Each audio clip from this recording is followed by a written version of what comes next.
Мы военнослужащие 44-го армейского корпуса, группировки войск «Север».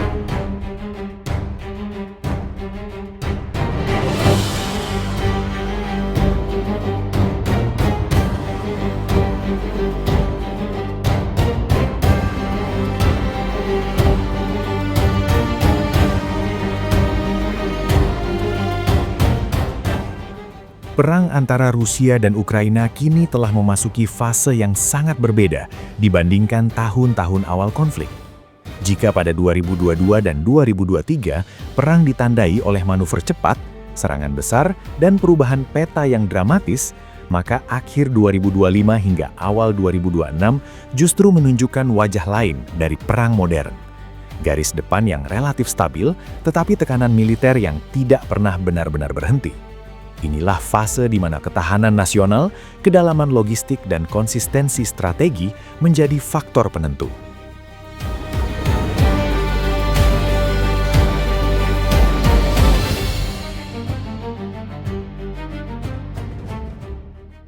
Secara geografis, garis depan membentang panjang dari wilayah Sumy dan Kharkiv di utara, Donetsk di timur, hingga Zaporizhia di selatan. Pada peta, perubahannya tampak minimal. Namun di lapangan, kondisi jauh dari kata tenang. Setiap hari terjadi duel artileri, serangan drone dan pertempuran terbatas yang terus menggerus kekuatan kedua belah pihak. Ini bukan lagi perang tentang siapa yang bergerak paling cepat, melainkan siapa yang paling mampu bertahan dalam tekanan jangka panjang.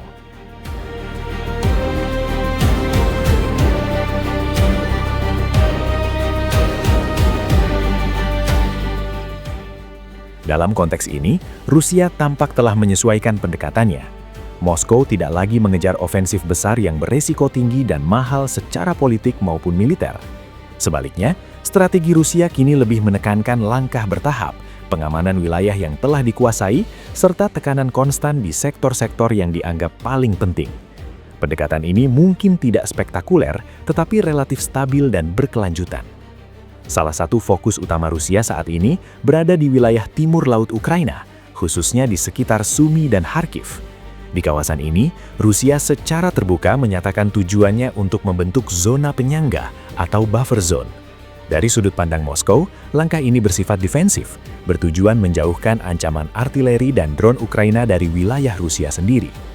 Terlepas dari perdebatan politiknya, secara militer, konsep ini menunjukkan pemikiran jangka panjang dan kehati-hatian strategis.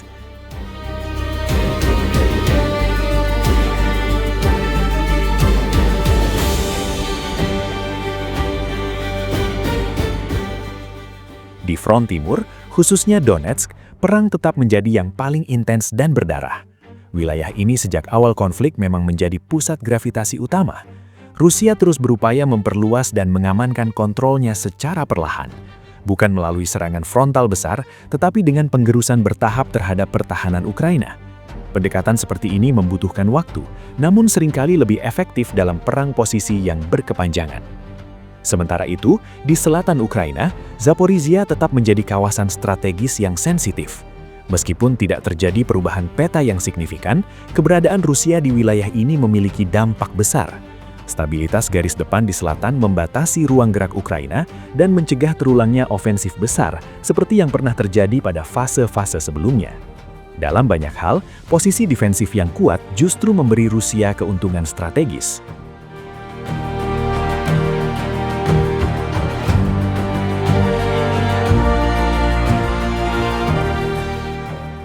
Pertanyaan besar yang kemudian muncul adalah soal personil.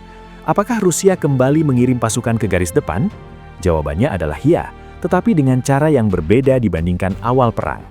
Rusia tidak kembali ke mobilisasi massal besar-besaran. Sebaliknya, Kremlin mengandalkan sistem rekrutmen berkelanjutan, kontrak militer, rotasi unit tempur, serta pemanfaatan cadangan personil yang luas. Pola ini memungkinkan Rusia menjaga aliran pasukan ke garis depan tanpa menimbulkan guncangan politik besar di dalam negeri.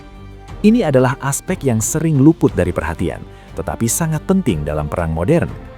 Di sisi lain, Ukraina menghadapi tantangan yang tidak kalah berat. Kiev harus mempertahankan garis pertahanan yang panjang dengan sumber daya yang lebih terbatas. Ukraina mengandalkan kombinasi pertahanan berlapis, penggunaan drone secara intensif, serta serangan presisi ke target logistik Rusia. Strategi ini efektif untuk memperlambat dan mengganggu, tetapi juga sangat bergantung pada suplai senjata dan amunisi dari luar negeri. Ой, божечки. Ёбаный в рот.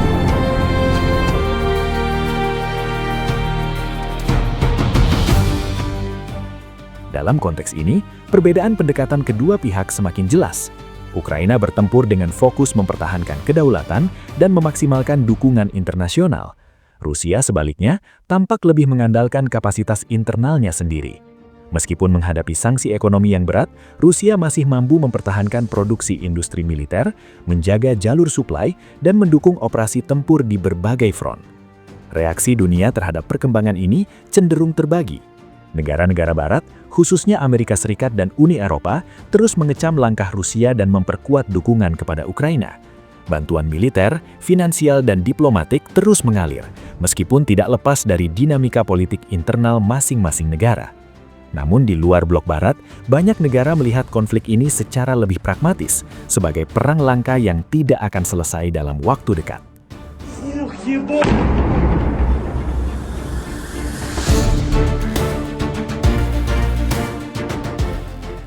Organisasi internasional seperti Perserikatan Bangsa-Bangsa juga menyoroti dampak global dari konflik ini, terutama terkait ketahanan pangan dan stabilitas ekonomi dunia. Serangan terhadap infrastruktur pelabuhan dan jalur logistik di Laut Hitam menimbulkan kekhawatiran luas, khususnya bagi negara-negara berkembang yang bergantung pada impor gandum. Demikian pula, dorongan untuk negosiasi damai masih belum menghasilkan terobosan nyata.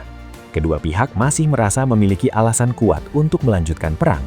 Ukraina berharap tekanan internasional dan bantuan Barat dapat mengubah keseimbangan.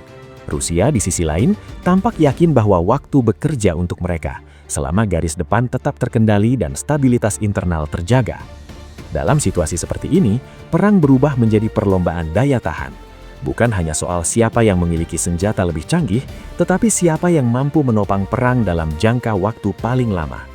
Faktor ekonomi, demografi, industri, dan psikologi publik menjadi sama pentingnya dengan taktik di medan tempur.